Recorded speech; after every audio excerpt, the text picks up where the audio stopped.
La République démocratique du Congo a commémoré ce vendredi 2 août 2024 la journée nationale du Génocide, le génocide congolais, pour de gains économiques. La première ministre Judith Suminwa, représentante personnelle du chef de l'État, a présidé à Kisangani dans la province de la Chopo le manifestation relative. Et à l'international, la dévaluation du Naira au Nigeria empêche sensiblement certaines entreprises évoluant sur les segments de boissons de renouer avec le profit depuis 2022. Voilà le titre de le titre au sommaire de ces journaux. Madame, messieurs, bonsoir et bienvenue. Un intervenant dans ces journaux sur Géopolis Télévision à 19h30, il s'agit de Jojo Moulamba, à qui j'ai dit bonsoir et bienvenue. Bonsoir Blessed Kuzola et merci. Voilà, vous êtes là pour nous parler du Génocide que nous allons commencer tout à l'heure. Je l'ai dit au sommaire, le rituel a une nouvelle fois été respecté. La cérémonie officielle de commémoration de 12 millions de morts tués pour le gain économique a bel et bien eu lieu ce vendredi 2 août 2024 et c'est la première ministre Judith Suminwa qui a lancé les activités de la journée nationale du génocide congolais depuis le cimetière érigé dans la commune de Makiso à Kisangani, où 8 membres d'une même famille ont été enterrés dans une fosse commune. La commémoration du génocide également vise donc à combattre le silence, la minimisation, le déni de justice et l'oubli de graves crimes commis en RDC, lesquels ont entraîné plusieurs millions de victimes. Jojo Moulamba au commentaire. Après Kinshasa en 2023, c'est au tour de la ville de Kisangani, chef-lieu de la province de Chopo, d'abriter cette année la cérémonie commémorative du Génocide, les génocides congolais pour des gains économiques. C'est au cimetière de victimes, les sites mémoriels a été érigé en 6 jours par les Fonarev au cimetière de victimes de la guerre des 6 jours dans la commune de Makiso. Représentante personnelle du président de la République Félix Tshisekedi, la première ministre Judith Suminwa s'est recueillie et a rendu hommage au nom de la nation congolaise aux compatriotes victimes des violences sexuelles liées au conflit ainsi que les victimes de crimes contre la paix et la sécurité de l'humanité en République démocratique du Congo. Accueillie sur ces sites par le directeur général du Fonarev, Kevin Ngunga, la chef du gouvernement a reçu des explications techniques et historiques sur les sites, ainsi que sur la symbolique de chacun des éléments mémoriels. Au rythme de la fanfare de la garde républicaine, la représentante du chef de l'État a fait sa procession d'entrée jusqu'au pied de 3 stèles qui surplombent les mémoriels et déposé sa couronne de fleurs. Judith Suminwa s'est aussi incliné devant la fosse commune numéro 1 où gisent le corps de 8 membres d'une même famille tués par une bombe dans les affrontements entre les groupes armés du Rwanda et de l'Ouganda. Ce fut un moment de grande émotion pour la seule rescapée de cette famille de témoigner auprès de la première ministre et de voir 24 ans après un hommage national rendu à ses proches parents. Dans ces cimetières se trouvent 3 stèles qui reprennent chacune une catégorie de victimes. La stèle du centre est dédiée à tous les Congolais victimes des agressions du Rwanda et de l'Ouganda. Les 2 autres stèles sont dédiées respectivement aux victimes dont les corps ont été jetés dans le fleuve Congo et la rivière Chopo par ces troupes criminelles ainsi qu'aux milliers d'autres compatriotes enterrés dans les cimetières circonstanciels à travers la ville sous les coups de canon des agresseurs. 93 croix symbolisent l'année 1993, considérée comme étant les débuts de violations massives, constituent les champs des souvenirs de ces mémorials.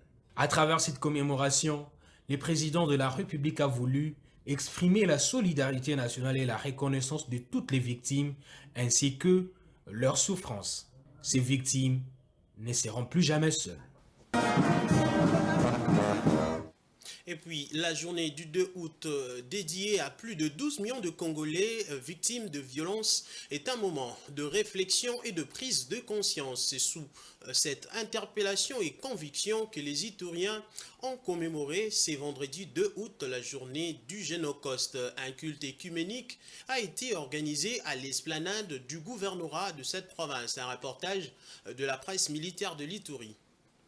Les communautés ituriennes, les confessions religieuses, acteurs politiques, sociétés civiles ont pris part au culte écuménique en marge de la journée dédiée aux victimes de violences à l'est du Congo autour du gouvernement militaire de l'Ituri, entouré des membres du comité provincial sécurité. Pour la représentante des victimes, cette journée est un véritable moment de prise de conscience. Nos remerciements s'adressent au gouverneur militaire de la province de l'Ituri, M. Luboya Kashamadjoni, de son courage et amour de notre chère province de l'Ituri, pour la sécurité mise en place, pour la consolidation de la paix qui règne et pour la mise en œuvre très visible de la mission du chef de l'État que nous soutenons. À tour de rôle, les confessions religieuses ituriennes, elles, dans l'ensemble, tout en reconnaissant les efforts du commandant suprême via les gouvernants militaires de l'Ituri, ont gardé espoir en Dieu pour la fin de ces calvaires qui embarrassent au quotidien le peuple congolais. Les statistiques démontrent que la chrétienté dans mon pays est au-delà de 90%. Mais qu'attendons-nous pour poser aussi des actes pour que nous soyons unis? Nous n'avons qu'un cet unique pays. Pour soutenir la vision de son Excellence, Monsieur le gouverneur militaire, Luboya Kashamadjoni, de ravitailler la paix à l'Est, où nos frères et sœurs meurent comme des sauterelles, particulièrement à nous tenir sous toutes ses formes. Le gouverneur militaire de l'Ituri a félicité les Ituriens qui se battent contre les vents et marées et les a demandé de chasser leurs démons qui se démarquent par la manipulation et le mensonge. C'est ça le changement. C'est ce que nous vous demandons. D'accompagner ces gens-là, d'accompagner nos militaires, de nous pardonner, de nous réconcilier et de faire partir nos démons. Le mensonge et la manipulation, voilà les démons d'ici. Quand il y a un problème qui se passe, non, c'est pas moi, non, c'est l'autre. Comment est-ce que nous allons arriver à la réconciliation si c'est toujours l'autre? Si ce n'est jamais moi. Des moments d'intercession, de consolation et d'amour ont caractérisé ces moments de réflexion en Ituri. À travers plusieurs messages donnés à l'occasion, la ferme conviction était de voir toutes les plaies des Congolais être guéries. Voilà, Jojo Moulamba, je reviens vers vous. Je rappelle que vous êtes journaliste au groupe de presse Géopolis Forum. La première question est déjà de savoir c'est quoi le Génocoste? Oui, merci Blessed Kuzola de la parole.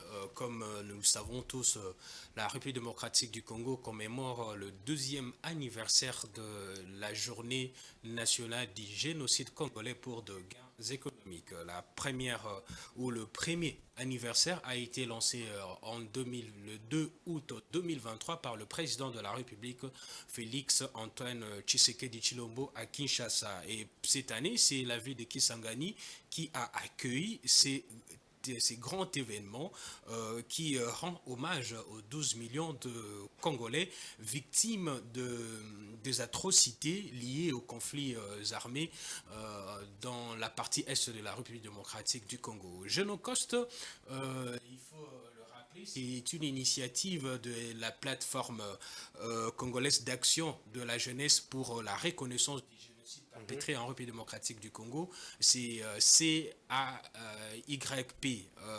Il y a plus de 10 ans que cette plateforme avait initié Génocoste. Alors Génocoste signifie un génocide pour le gain économique. Okay. Et c'est la combinaison de deux mots, génocide et coût.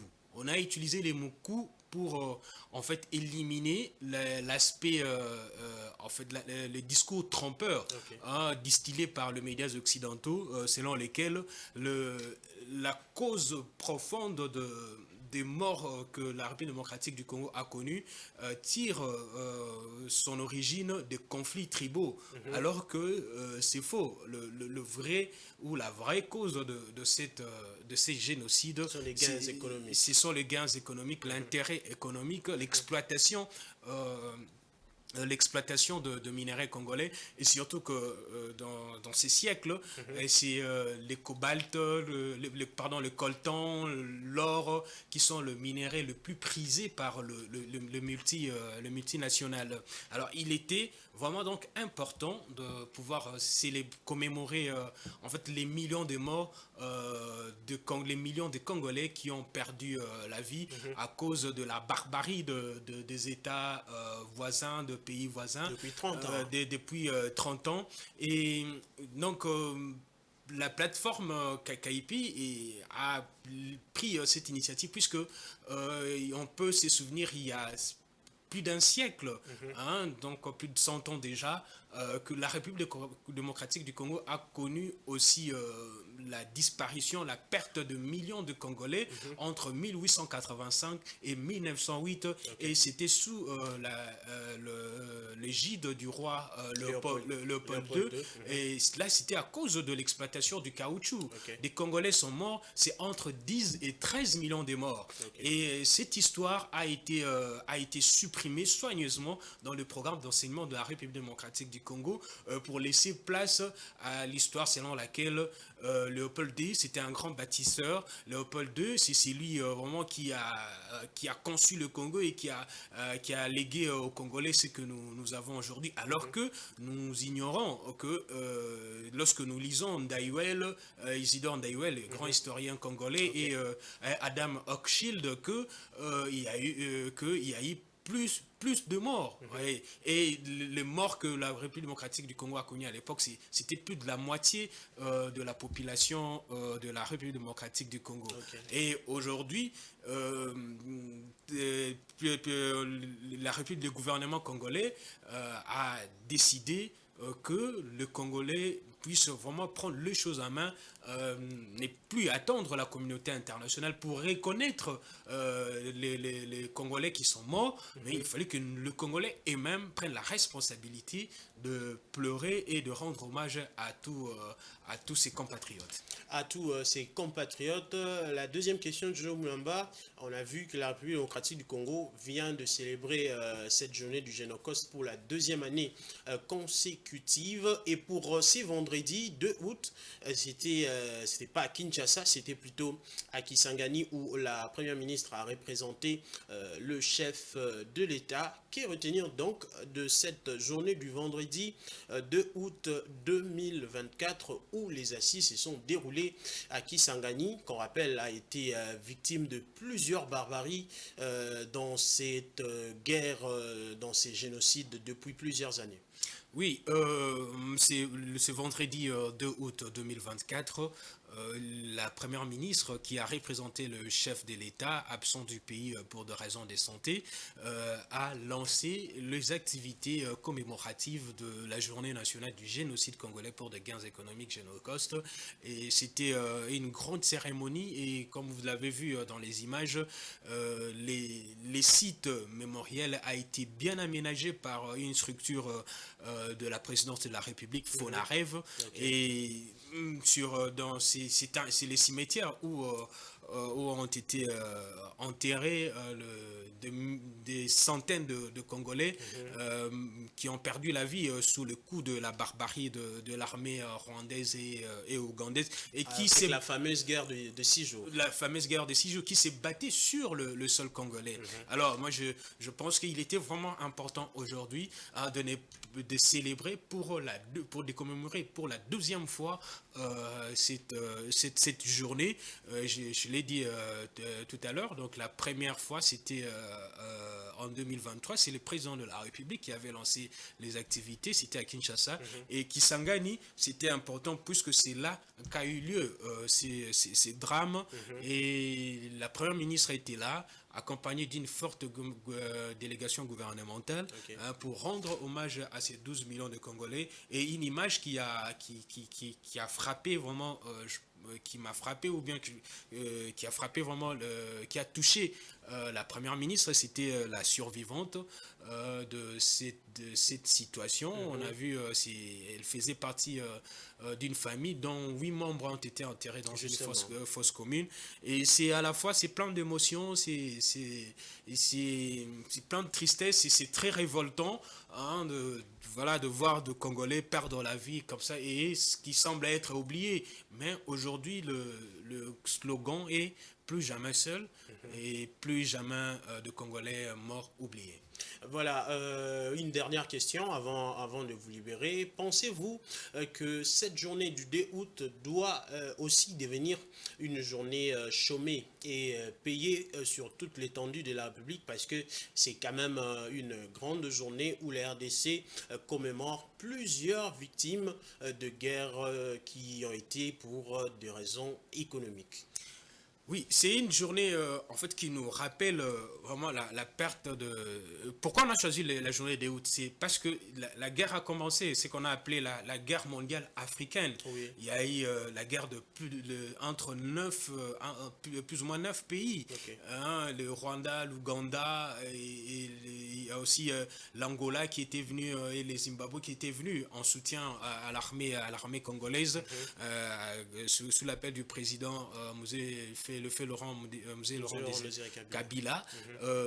C'est cette date-là. Mais il est important que de commémorer le Congolais qui sont morts. Beaucoup de pays du monde qui ont connu aussi des situations tragiques les font aujourd'hui. Et moi, j'aimerais bien souligner une chose ici, que la communication, oui, ça permet de sensibiliser l'opinion tant nationale qu'internationale sur cette situation, mais au-delà de cela, je pense qu'il faudra intégrer cette réalité dans l'enseignement de base congolais. Nous, on s'attarde à apprendre, les enfants congolais s'attardent à apprendre l'histoire internationale, l'histoire de Charlemagne, Napoléon, mais on peut bien apprendre ce qui s'est passé en République démocratique du Congo. Comme ça va éveiller un sentiment patriotique dans le chef de tous les Congolais.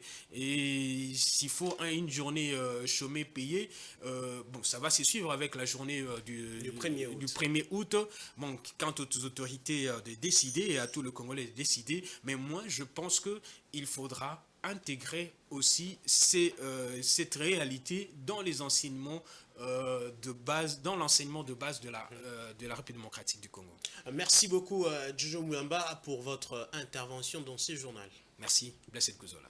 Voilà. Autre chose à présent, le gouvernement congolais est déjà à pied d'œuvre pour l'élaboration de la loi des finances exercice 2025. Actuellement, le travaux s'y font au niveau sectoriel. C'est le cas pour le secteur de transport où le VEPEM Jean-Pierre Bemba a donné des orientations aux responsables des entreprises de son ressort et au personnel administratif. L'exigence et le respect de la vision du chef de l'État contenu dans son programme d'action pour son deuxième mandat. Suivez. Son Excellence vient de nous donner des orientations précises par rapport aux travaux de l'élaboration de prévision du budget de notre ministère. Donc, il nous a demandé de respecter la vision du président de la République qui se trouve dans le programme d'action du gouvernement. Lui-même nous a donné des actions prioritaires et il nous a demandé de tout faire pour que ce projet retenu dans le programme d'action du gouvernement soit inclus dans la loi de finances 2025 en élaboration. Et à notre niveau, nous sommes prêts. Maintenant là, nous sommes en train de descendre avec les experts pour que nous puissions déjà dès aujourd'hui commencer le travail, de manière que au plus tard, le 5 août, nous puissions lui remettre nos prévisions du secteur, c'est-à-dire administration, entreprise publique, établissement public et de prévision de services spécialisés du ministère. Et à partir du 6, Nous irons alors à la campagne, disons à la conférence budgétaire pour défendre ces prévisions auprès des amis du budget, et à la fin, s'il y a des points de désaccord éventuels, nous viendrons lui faire rapport pour qu'à son niveau, il puisse interagir avec son Excellence, Monsieur le ministre de l'État du budget, pour que les cas échéants, ils puissent harmoniser. Allons au Kananga où, suite à la dégradation de voies routières due à la multiplication de têtes d'érosion dans ces chefs-lieux de la province du Kasaï central, le prix de plusieurs produits vivriers grimpe sur le marché. C'est le cas du charbon de bois dont le prix d'un sac d'environ 16 kilos vendu il y a quelques jours à 10 000 francs congolais se négocie à présent à 15 000 francs sur tout le marché de la ville. Plus de détails dans ces reportages de Francine Moukeba et Giscard Tamba. Dans la ville de Kananga, les prix du charbon de bois explosent. Utilisé par la quasi-totalité des ménages de la ville pour la cuisson des aliments et pour le chauffage domestique faute du courant électrique, le prix des sacs est passé de 10 000 francs congolais à 15 000 francs congolais il y a quelques semaines. À la base de cette situation qui met en mal les bourses de ménages, qui ont déjà de faibles revenus, c'est la dégradation des routes qui relient les centres de consommation au point de production. Les vélos est le moyen principal d'évacuation de ces produits.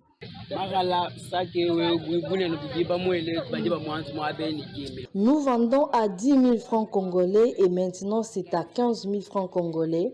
Nous parcourons de longues distances, 100 km en provenance des villages qui sont aux alentours. Nous rencontrons d'énormes difficultés. Les dos fait mal, les routes sont en mauvais état et plein de sable. Nous demandons à l'État de nous réhabiliter les routes et nous permettre de ravitailler la ville.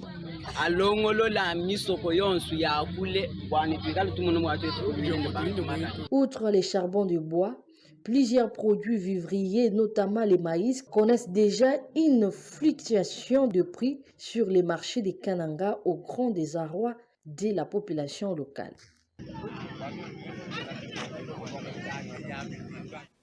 Parlons sport. À présent, aux Jeux Olympiques de Paris 2024, la délégation de la République démocratique du Congo a connu une vague d'élimination décevante. Sur les 6 ambassadeurs congolais présents dans la capitale française, seuls 2 athlètes sont encore en compétition à l'approche de la 2e semaine de Jeux. Suivez.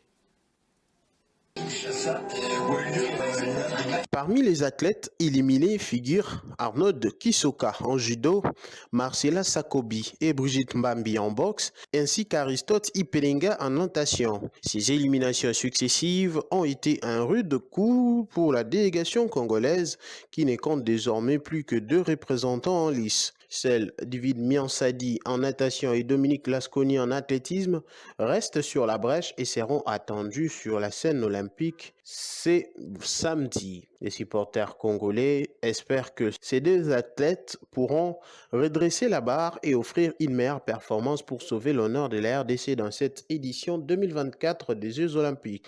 Ces éliminations successives des athlètes congolais auront sans aucun doute des répercussions importantes sur le sport national. Alors que la RDC espérait profiter de cette vitrine olympique pour mettre en lumière ses talents sportifs, ces résultats mitigés risquent de fragiliser les morales de troupes et soulever des interrogations sur le moyen alloué à la préparation des athlètes. Les fédérations sportives congolaises devront tirer les leçons de cette contre-performance et revoir leur stratégie de détection, de formation et d'accompagnement des sportifs de haut niveau. Un plan de relance sera nécessaire pour redynamiser les disciplines olympiques, regagner la confiance du public et espérer de meilleurs résultats lors de prochains Jeux. À l'approche des Jeux Olympiques de Los Angeles 2028, la Fédération congolaise des sports aura la lourde tâche de reconstruire une équipe olympique compétitive capable d'honorer le couleur nationale sur la scène internationale. Les prochaines années seront décisives pour redresser la barre et redonner espoir aux passionnés de sport. Quittons la page nationale pour aller en page internationale.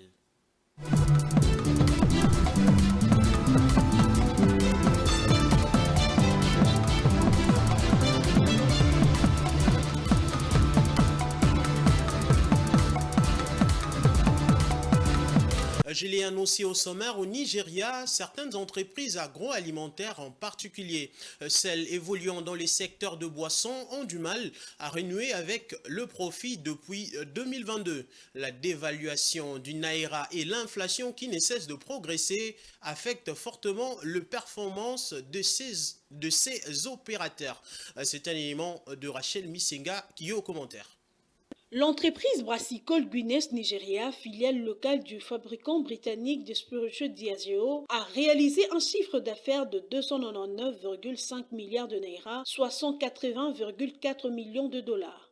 Au cours de son exercice fiscal de 2023-2024, cette enveloppe affiche une hausse de 31% par rapport aux revenus engagés un an plus tôt. Cette croissance est due à une amélioration de vente de boissons maltées non alcoolisées, de boissons prêtes à boire, de marques internationales des spiritueux de l'entreprise ainsi que des augmentations de prix ciblés pour ces produits.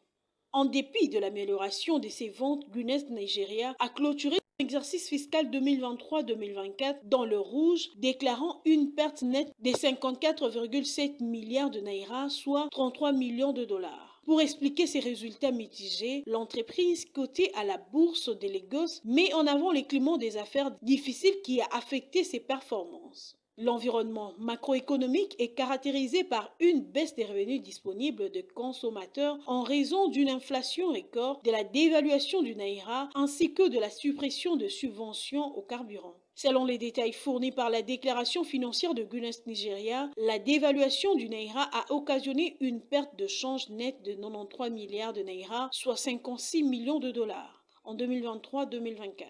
Cette déconvenue a par ailleurs contribué à la forte hausse des coûts de financement qui ont plus que doublé pour atteindre 120 milliards de naira, soit 72,3 millions de dollars. À cela s'ajoute l'effet combiné de hausses respectives de 37,19 et 11% de coûts de vente, des frais de distribution et de charges administratives qui ont fortement réduit la marge de l'entreprise.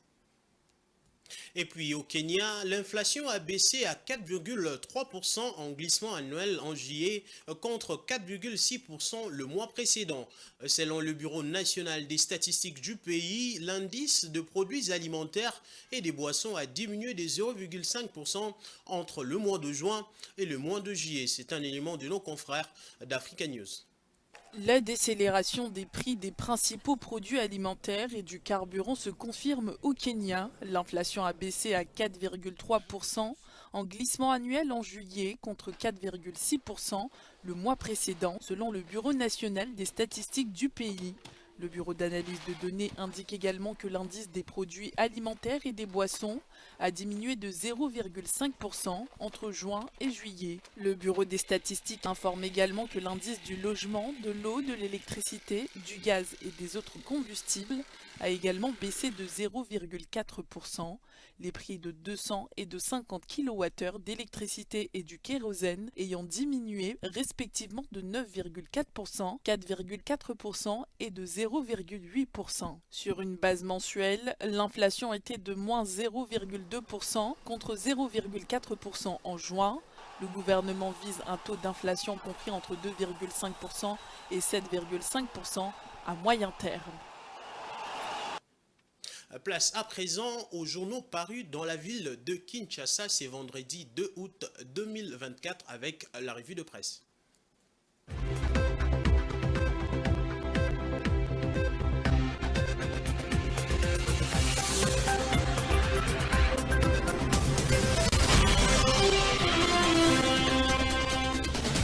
Célébration du Génocost, balkanisation de la RDC, réforme de l'armée, accord de Luanda et révélation sur Melvès à la une des journaux quinois. Econews rapporte que la RDC a observé une journée solennelle en hommage aux victimes des conflits armés à l'occasion de la journée nationale de commémoration du génocide congolais Génocost. La cérémonie a été présidée à Kisangani par la première ministre Judith Suminwa en l'absence du président de la République. La référence plus s'épanche sur le nouvel accord de cessez-le-feu né négocié à Luanda sous l'égide du président angolais qui doit entrer en vigueur le 4 août à minuit. Des incertitudes, écrit la consoeur, persistent quant au respect de cet accord par le Rwanda. La déclaration angolaise reste vague quant aux parties concernées et à la durée du cessez-le-feu, suscitant des doutes sur la bonne foi des parties impliquées. Les tri hebdomadaires Géopolis expriment des préoccupations sur l'accord, soulignant que le FDLR sont spécifiquement mentionnés tandis que d'autres groupes armés sont désignés de manière générique.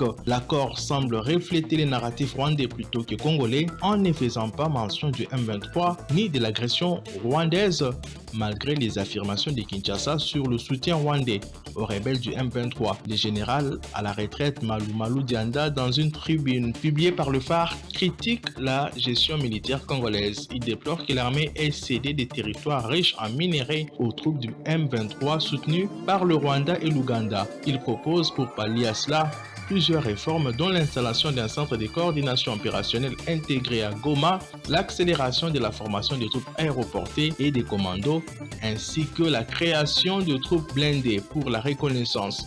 Il suggère également de former en urgence des pilotes militaires pour les avions de chasse et de transport et de censurer les déclarations démotivantes. Dans Forum des As, Jean-Pierre Kambila aborde la responsabilité des Congolais face à la balkanisation et à l'agression rwandaise persistante.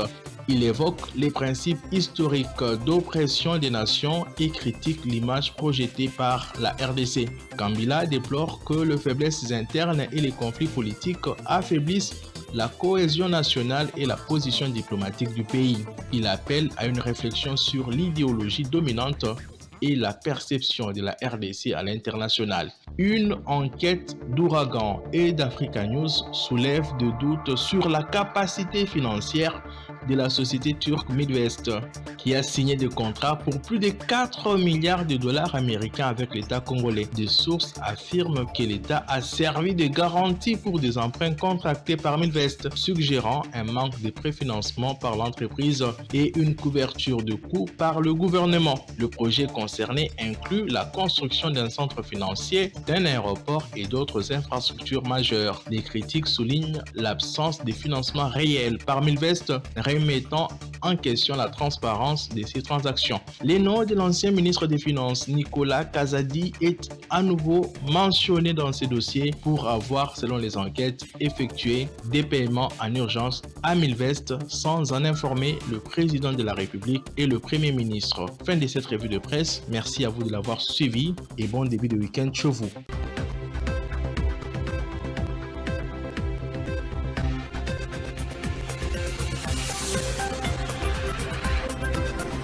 C'est avec la lecture de journaux paris dans la ville de Kinshasa que nous bouclons ces journaux télévisés. Mais d'abord, place au rappel des titres. La RDC a commémoré ce vendredi 2 août 2024 la journée nationale du Génocoste, le génocide congolais, pour de gains économiques. La première ministre Judith Suminwa, représentante personnelle du chef de l'État, a présidé à Kisangani dans la province de l'Atchopo le manifestation relative. Et vous avez également suivi dans ce journal l'international, la dévaluation du Naira au Nigeria empêche sensiblement certaines entreprises évoluant sur le segment de boissons de renouer avec le profit depuis 2022. Voilà, c'est la fin de ces journaux télévisés. Merci à vous de nous avoir suivis. Très bonne suite de programmes sur Géopolis Télévision et très bon début de week-end à tous et à chacun.